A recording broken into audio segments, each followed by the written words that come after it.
Éric Blanchet, bonsoir. Bonsoir. Est-ce que vous pouvez vous présenter et nous présenter votre association, s'il vous plaît? Très bien, je suis le directeur général de l'ADAPT, association qui se bat pour l'insertion sociale et professionnelle des personnes handicapées depuis 90 ans à peu près. Et nous avons créé il y a une vingtaine d'années, c'est la 20e édition de la Semaine pour l'emploi des personnes handicapées.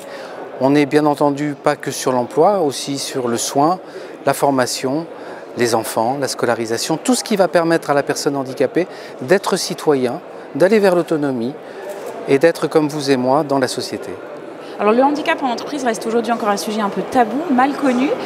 Pourquoi selon vous? Tout simplement parce que les mentalités aujourd'hui ont du mal à évoluer et surtout il n'y a pas eu d'effort pédagogique vis-à-vis de la population. C'est-à-dire que globalement, vis-à-vis des personnes handicapées, on a fait des textes, on a fait de la réglementation, on a fait beaucoup de choses, mais on a peu fait évoluer le mental des personnes pour mieux comprendre un peu qu'est-ce que c'est une personne handicapée.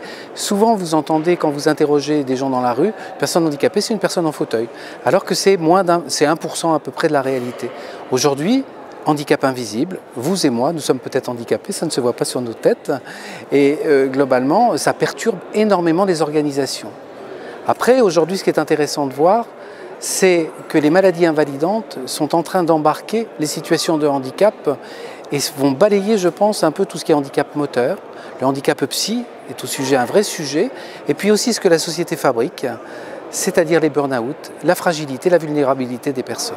D'accord, alors qu'est-ce qui manque selon vous? Juste plus de pédagogie, comment ça peut être fait concrètement? Je pense que ce qui manque, c'est plus de proximité dans l'explication, plus d'illustration, des choses simples, pas de grands textes, et puis surtout la démonstration que c'est possible de côtoyer une personne handicapée, que c'est des gens comme vous et moi. J'insiste beaucoup là-dessus parce que on voit bien aujourd'hui que la notion du handicap invisible, elle est essentielle, importante, et qu'on ne porte pas le fardeau du handicap toujours sur son dos.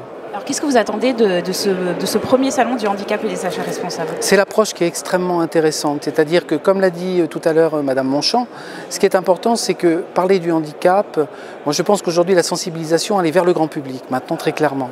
Après au sein de l'entreprise, c'est quand même le grand public qu'on retrouve dans l'entreprise aussi. Ce qui est important, c'est de rentrer dans les process maintenant, comme elle l'a très justement dit, c'est comment on fait les choses, c'est comment on les fait vivre. Alors c'est de l'achat, mais c'est aussi de l'emploi direct, c'est aussi de l'accompagnement. C'est de plusieurs manières comment on fait rentrer ce sujet-là au sein des organisations. Donc il n'y a pas une solution, il y a plusieurs solutions. Et c'est comme ça, en fin de compte, qu'on arrivera à faire monter en puissance ce sujet dans l'entreprise. Éric Blanchet, merci beaucoup. Merci à vous.